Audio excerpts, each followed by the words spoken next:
Excellent. Okay, here we go. Building an AI app in under 20 minutes. Last time I gave this talk, I was at a strict 20-minute time, so I feel like I can catch my breath here today, which is nice.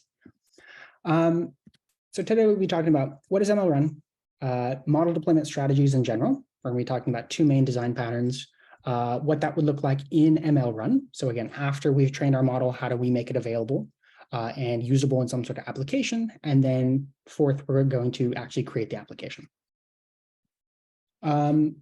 There is a companion Huggingface space for this talk. So this includes the front-end application itself, as well as the source code. So there is a link here, and I can make these slides available to you guys if you'd like. And that's one of the tools we'll be using today is Huggingface Spaces, which is a great open source place to host things for free. So this will be the UI as well as the model deployment code. So what is MLRun? It is sort of a one-stop shop for MLOps. And taking a step back, what is MLOps? MLOps is sort of the not so fun part of machine learning, right? You think about machine learning, you think about models, you think about algorithms, you think about data, all that kind of stuff. But in the enterprise and in reality, there's a lot of infrastructure that goes into place to make it happen, right? There's feature engineering, there's data storage, there's pieces of applications talking to each other, there's hosting, there's containerization and container orchestration. So there's like a lot of things going on behind the scenes that you typically wouldn't think about in the MLOps stack. And that's kind of the world of MLOps. It's governance, it is orchestration, it is reproducibility, and it's sort of the intersection between data science, DevOps, and data engineering. So MLOps is sort of the circle in the middle of those three on a Venn diagram. MLOps is the combination of those three disciplines. So you're going to need people from all those different teams in order to make it happen. So MLRun is a tool for MLOps, and it has quite a few capabilities. It's pretty robust. So at its core, MLRun allows you to create reusable components.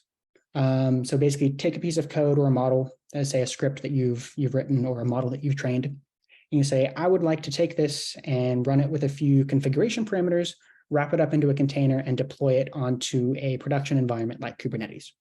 And MLRun allows you to do that using high-level Python syntax. And then once you have that piece, I think of it as like a Lego brick. You can kind of pull these Lego bricks off your shelf and plug them into different pipelines. For example, if you have a common training function or a common data preprocessing function or things like that, that are used across multiple projects or pipelines, you can reuse the same code in those different places. So MLRun is about reusable components. It's about automatic containerization. So I want to run this script with this Docker image, 2 CPUs and a GPU. It'll wrap it all up into a Python object that knows how to deploy in a production environment like Kubernetes. It does job, model, and pipeline orchestration. So all the things you would expect from some sort of orchestration tool. And it also has a few things that some other tools don't. So it has a feature store. So we won't be talking about the feature store today, but it is a Redis-backed feature store in the open source version. So hooray for Redis. It has a model registry, and it also has experiment tracking. So there's a lot that this tool can do. Today, we're mainly going to be focusing on the model deployment capabilities, since that's really where we'll be interacting with some sort of application. So we're going to see the experiment tracking very quickly as well, because the model we'll be deploying is tracking the experiment tracking, but mainly focusing on model deployments. And when we're talking about model deployments, I'm not just talking about a simple model endpoint where you make your model available to just some sort of HTTP endpoint, which is totally valid. That is what a lot of people do, and that is a great way to make your model available.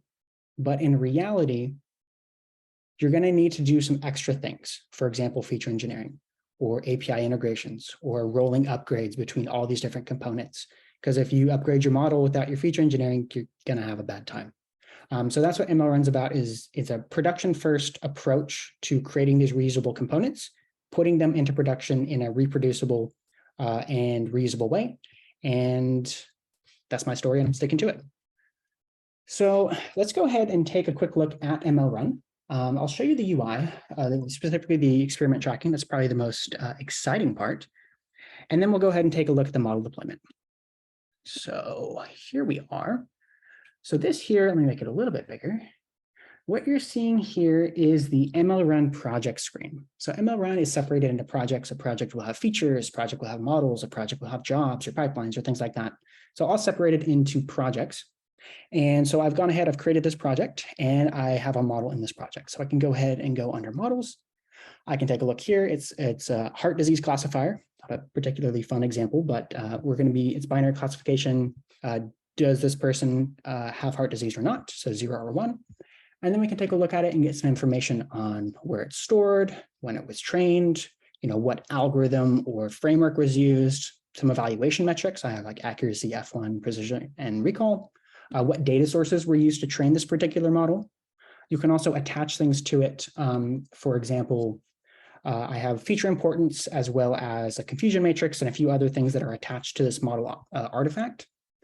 I also have statistical information on what features were used to train this model. What do the distribution of these features look like? And I can also go ahead and take a look at the producer. So what produced this model, and go and click on this, and it'll bring me to the actual run that created the model.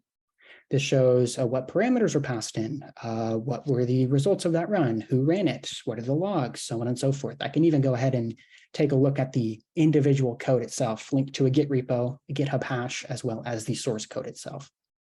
So it's a nice way of relating all these different things together, right? Your model links to your logs, links to your metrics, links to your code, all kind of together. So this is a combination of MLRun orchestration as well as MLRun experiment tracking. The orchestration part takes your code, wraps it all up, and will run it on something like Kubernetes. The experiment tracking will keep track of everything and store this in the UI like you're seeing right here. Again, completely free. MLRun is an open source tool. So I'm not trying to sell you on anything, but all good stuff. So what we're going to be doing today is talking a little bit more about model deployments. So let me go back to the slides. And now that we have a model, let's say we've gone ahead, we spent a long time working on our model, and it's a fantastic model, can't get any better. We're going to want to do something with it. And what we're going to be doing is deploying it to some sort of endpoint. Now, in general, there are two main patterns for model deployments. I'm going to call it local and remote. These are not industry standard terms, but these are just kind of general design patterns, local versus remote. So what does this mean? So local would mean that you're deploying your model within your application, right? It's like maybe it's on the same device or it's part of your source code. And when your application goes to use your model, it doesn't have to go very far, as opposed to some sort of remote external centralized service where your application and your model are completely decoupled. They're separate services and they communicate in some way. This is really nice because it lets you update one without the other, lets you scale one up and down independently of each other. So in an enterprise, you're probably going to see the remote option a lot more. That being said, there are definitely reasons for doing the local, for example, IoT devices, or when latency is really important. So doing, for example, even just using your phone, right? You look at it and it unlocks with your face. That's machine learning doing model inferencing on the phone. Because if it had to reach out to Apple every single time you tried to unlock your phone, you would not be very happy. So definitely reasons for these two different use cases. I have some information here in the slides on some pros and cons on a few different metrics. I'm not going to go too deep into this today, but again, I'll make these slides available to you if you would like. But for this talk today, we're going to be going with the local approach. And by local, I mean, we're going to be hosting everything in Huggingface spaces, and that will contain both the UI as well as the model code itself. So those two are contained within the same thing, within the same source code. So in that respect, it is a local. The model is local to the application. So let's talk about model deployment in MLRun. So we have these two different patterns, locally and remotely. Local is going to be kind of in my local environment, and remote is going to be calling some sort of external service. MLRun supports both of these patterns, and we'll see what that looks like. And the way that MLRun does this, and this is regardless of model deployment, this is both for jobs or for running things with Spark or for however you would like to run a piece of code with MLRun, it uses a serverless function. And basically what you can say is, I'm going to call this thing, my function. Here's my code. This is my Python script or my Jupyter notebook or my Git repo. You give it a runtime, and this is how do I want to run my code? Do I just want to run it as a job, start to finish? Do I want to run it using some sort of distributed framework like Spark? Do I want to run it as a model deployment? So it's sort of the flavor of how you want to execute the code. You give it something like a Docker image or a series of pip installs. I need pandas, I need TensorFlow, so on and so forth. And then you give it some resources, like I need to run this with 2 CPUs and a GPU, things like that. And so all these configuration parameters go into something called an MLRun function. And the MLRun function is that object, that smart object that knows how to either deploy something locally in your local environment or remotely onto a production environment like Kubernetes. So again, there's 2 different patterns that we're seeing. And so that's what we're doing today, is creating an MLRun function for our model. And you may ask, what code would you be using for a model deployment? So a few different things that that could be, but one is the behavior of the model. So what we'll be doing is we will be specifying a Python class that subclasses the MLRun model server that says, here's how to load my model, and here's how to predict with my model. So just specifying the behavior. And this would be, you would use your own implementation. There are pre-built model servers for all the standard frameworks, sklearn, TensorFlow, PyTorch, so on and so forth. But under the hood, this is what it's doing. Saying, hey, here's how to load my model. Here's how to predict with my model, which is very useful if you have your own custom implementations or some framework that is not standard or things like that. So that would be the code part. And then the model obviously is some separate artifact that we're using to deploy. And so what this would look like is in MLRun, we'll go ahead, we'll create our project, import MLRun, create our project. And that's the thing we saw in the UI, right? It has all those different things, the model, the jobs, all that kind of stuff. Give it a name. I originally gave this talk at ODS West, so excuse the naming, but we'll go ahead and create our project. And this is a Python object that is like a logical representation of our project. And then we can do stuff with the project. So what we can do is either create a brand new, what we just saw, it's called an MLRun function. We can create a brand new MLRun function, or we can pull a Lego brick off the shelf. We can reach out to some external location and reuse code. And in this example, we'll be reusing a piece of code. We're going to import a function, so MLRun.import function, and point to this hub, which is the model, the function marketplace. So there's a bunch of great functions that exist for doing different things like model serving, like BERT embeddings, like AutoML, just different things that we've created and other users have created and put into a local place where you can just go ahead and import it. And we'll see this in a little bit, but this contains more than just the code, right? It contains the execution environment. It contains the Docker image. It contains what resources are needed. It contains all sorts of stuff that is needed to reproduce whatever that thing is in a production environment, but available for you to import all in one piece, which is very nice. So we have our project, we have our function. This is going to be our model server. It's called serve. And then we can go ahead and add a model to it. So serve.addModel, I'm going to call this one Iris, and then I will point to some sort of model path. This could be a path to S3. This could be a local file on your laptop. This could be using the MLRun experiment tracking store. It doesn't really matter. I recommend the MLRun store because it will abstract some of the underlying storage for you. Like it knows how to reach out to S3 or knows how to reach out to Azure Blob Store. And then you just say, hey, MLRun, go ahead and find this thing that I know where it is. But long story short, put in your model with a name and a path. And then you can go ahead and use those 2 different patterns that we talked about. So local, what we would do is create a mock server. So serve.toMock server, and this will create a Python object. And with this Python object, we can send things to it just like any sort of REST endpoint. So you would go to some sort of path, and you would have some sort of JSON input that you would send things to and get a response back. And that would be where our local approach. And this is actually what we'll be doing in our application. So we'll see that in just a moment. But we also have the remote on Kubernetes option where we can go ahead and say deploy. And what it will do is we'll take all those things we specified. It will wrap it up into a container and deploy it onto a Kubernetes environment. And then it's just a microservice sitting there that we can interact with some sort of HTTP endpoint. Same idea, right? You send a request, some JSON message to this endpoint with a certain path and get a response back. It just means that the difference of where these things are happening are one is local and one is remote.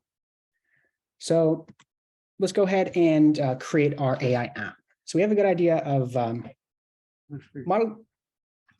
Sorry, go. Yeah, I think there's a question from the room. Here. Does it take all models like TensorFlow, PyTorch, others? Does it matter? No. No, there's pre-built model servers for all the common frameworks, and then you can also create your own. We have some people using like statistical models that are not any common frameworks, and you just specify the behavior. So it doesn't really matter what you're running. MLRun is more about how to run it, especially run it at scale. Right. Awesome. Sorry for the interruption, but No, all good stuff. Sorry, I can't really hear in the back. So if there's anything, just go ahead and raise hands and I'll definitely stop and answer any questions. Okay, cool. So we have an idea of model deployment in general, some general strategies, what that looks like in MLRun, and then how to interact in some sort of application. So let's go ahead and do that. Let's do the fun stuff. So go ahead and share the right screen with you.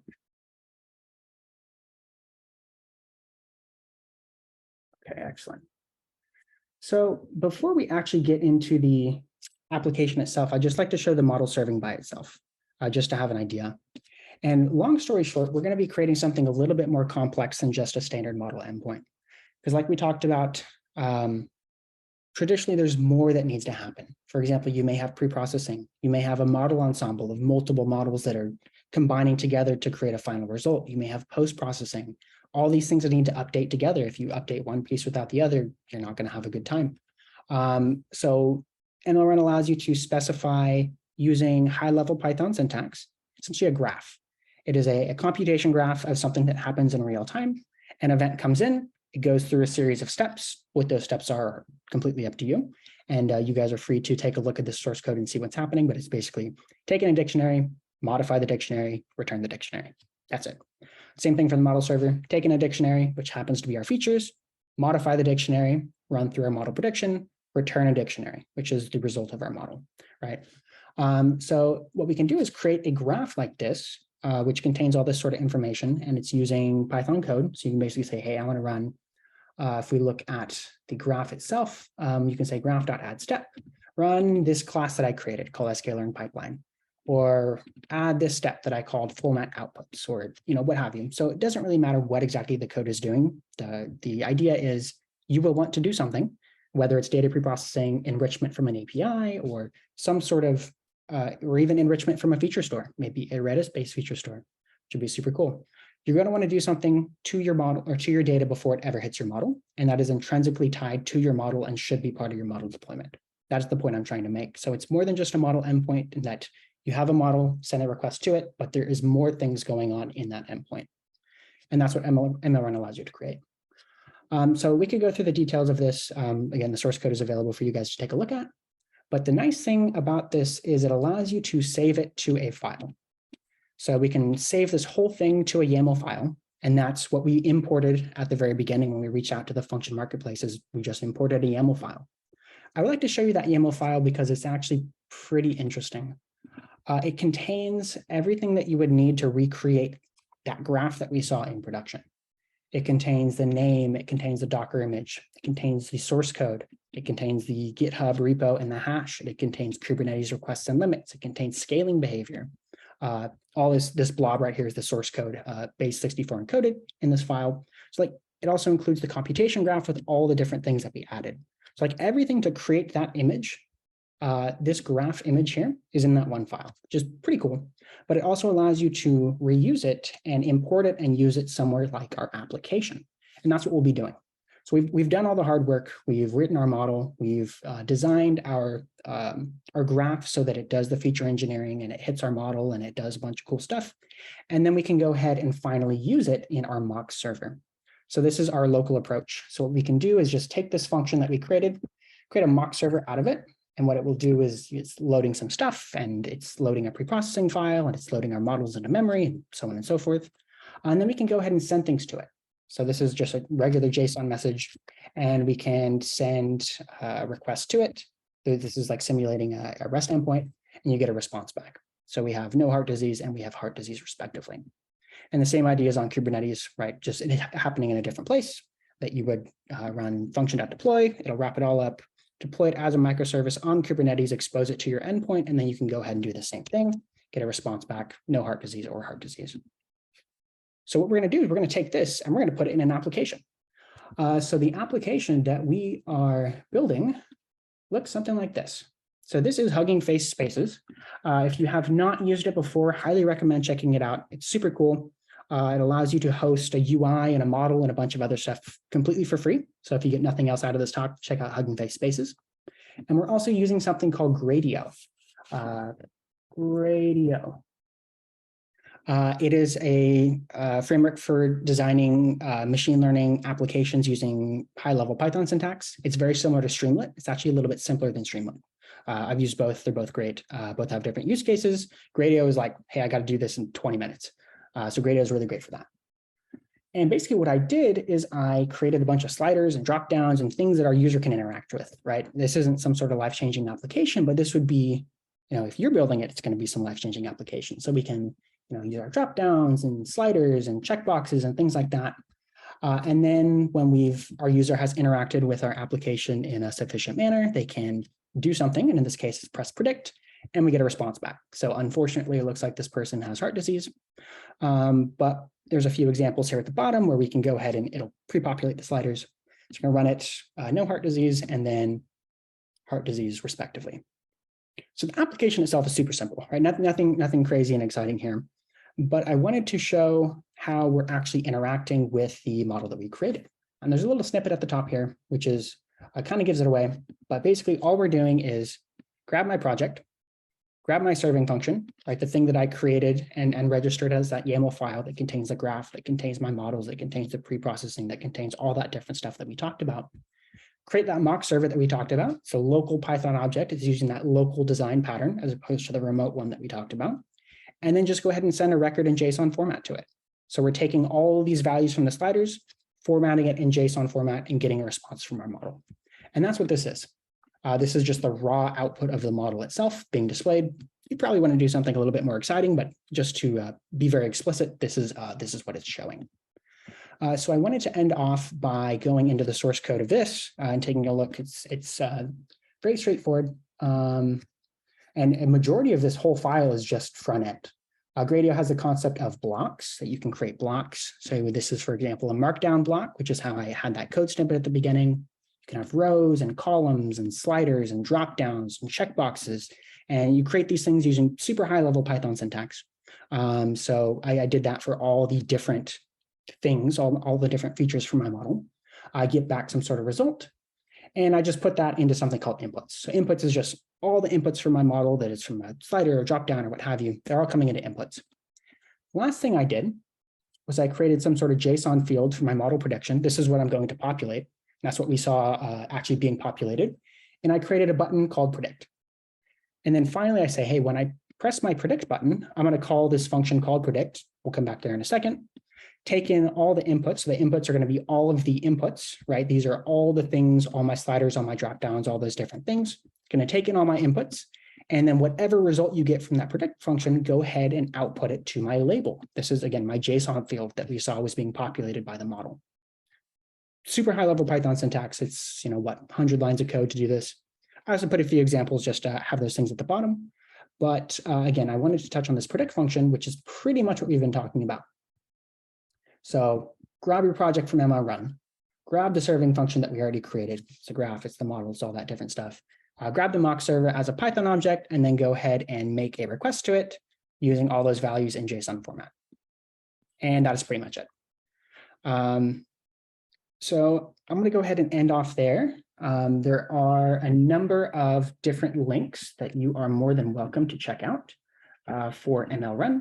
We have a website, GitHub page, docs, function marketplace, and also a Slack community. It's called MLOps Live, where you can interact with other people, get questions, or get help, ask questions, network, all that fun stuff. So I will go ahead and end off there. Again, thank you guys so much, and open for any questions. Yeah. I have a question, Nick. So I'm more thinking about a scenario where we have different models for different items. Say, suppose we have like 3 items and 3 items have a different models. Can we serve it through a single endpoint, all 3 models for these items, right? Like if I want an item 1 has a configuration, and for this item 1, this model needs to be used for prediction, and for item 2, another model, right? Can we do it on this, or do we need to have different endpoints?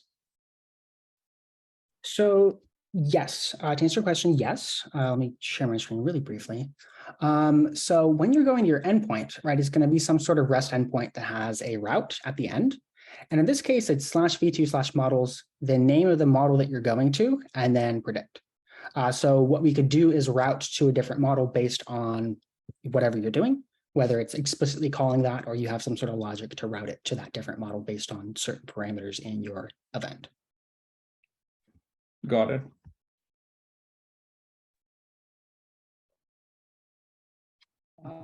Ask your question.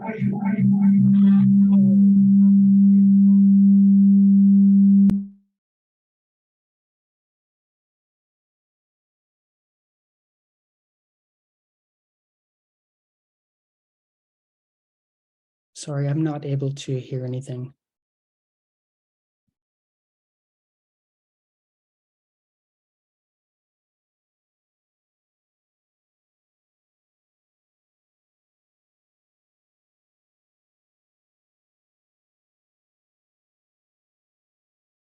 Can we have a link to? Hello, yeah. Hello. So how does deploying it to K8s and like Google Cloud, or can you deploy to like SageMaker or something, or not SageMaker, can you deploy to AWS? Like how does that deployment work? So when you deploy to cloud? Yeah, so that's a great question. So MLRun, it's coming out with the next couple days is the MLRun Community Edition, which can be deployed on AWS using CloudFormation. Can also be deployed on just any Kubernetes that you have. And it comes with a few different services. It includes MLRun, it includes Redis, it includes Jupyter, a few other different things that just kind of come all together. And so what this would be is either not a replacement, but more of a complement to something like SageMaker. Mm-hmm. So this could be an endpoint different from like a SageMaker endpoint. Not sure if I'm understanding or answering the question. My question is like, I have a Kubernetes cluster, right? Yep. Now I write, like, what is the deploy? What would that deploy function do for me? Like in that code snippet you showed for the K, it's like, wouldn't I want to just use your other functions of inference and then like make that its own service and deploy that to Kubernetes myself, or or it does something like MLRun would do something that auto deploys it? Yeah, it creates the Kubernetes service. It's spinning up a container and by default exposing it to an HTTP endpoint, but there are a few other triggers like Kafka or Kinesis or things like that. So it would actually create a microservice for you on Kubernetes.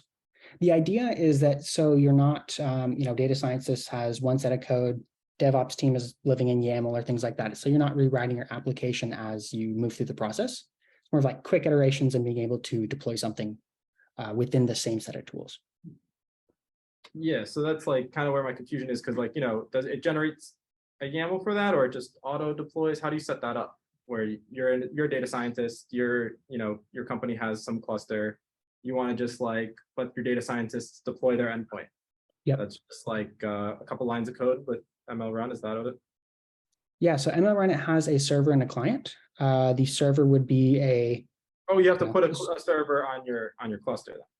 Correct. Yeah, there are things running on this cluster, and you'd be connecting remotely to that cluster to deploy. Okay, got it. Cool. Thank you. Absolutely. I'm going to shout my question because you started it, but what's the difference between this and other tools like SageMaker, Kubeflow? There's multiple of those tools. So what are you doing better than others or different than others? Yeah, there's way too many tools out there. I went to an MLOps conference, and every person that came up to us is like, what makes you different than the last 5 booths I just went to? So too many tools out there, and they all look like they do the same thing.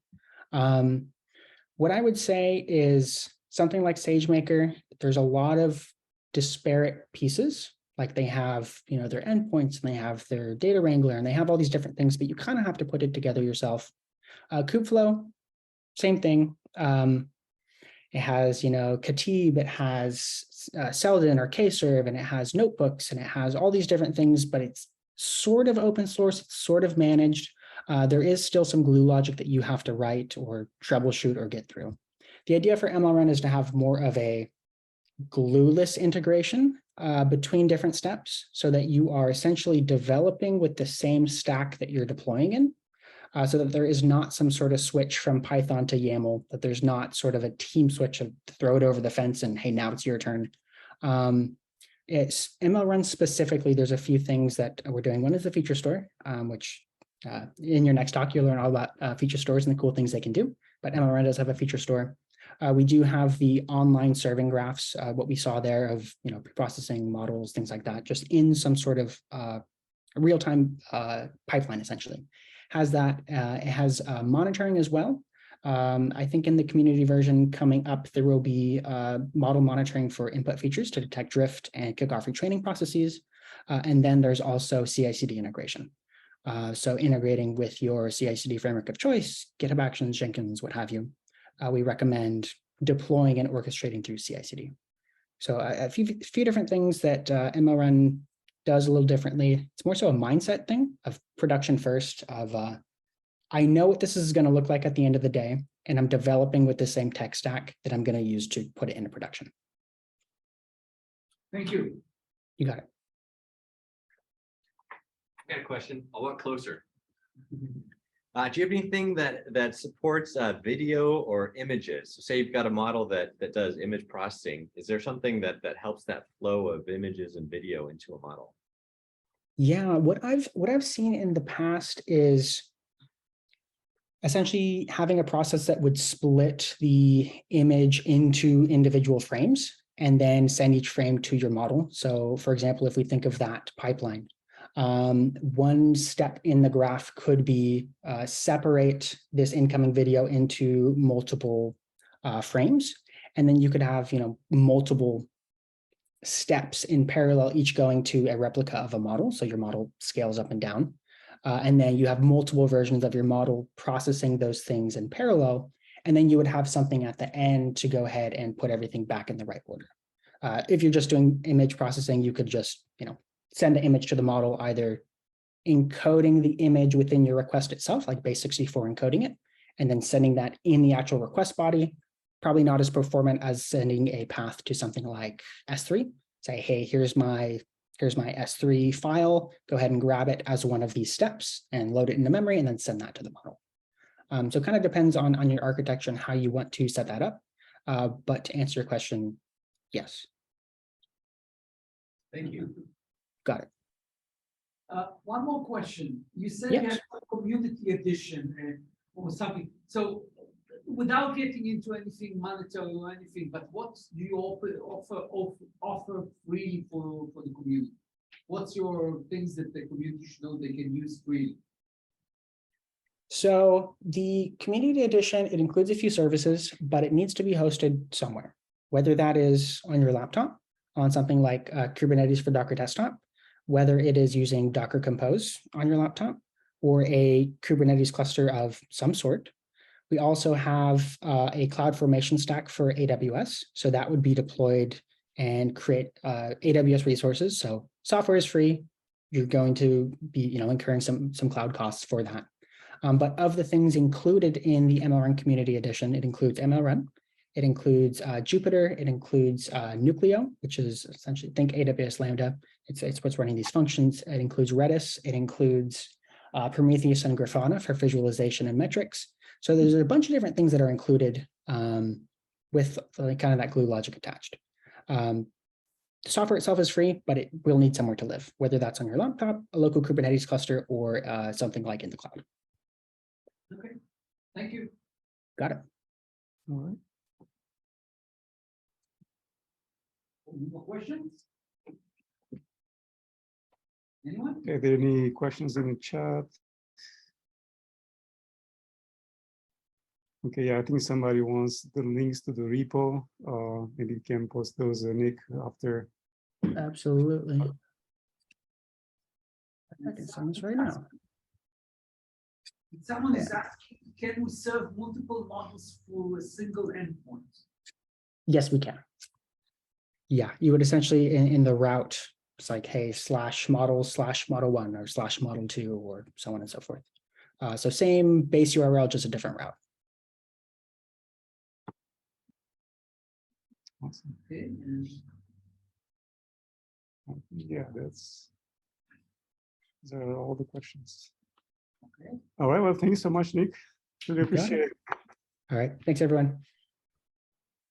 Enjoy the rest of your night and best of luck to the next speaker. Thanks everyone.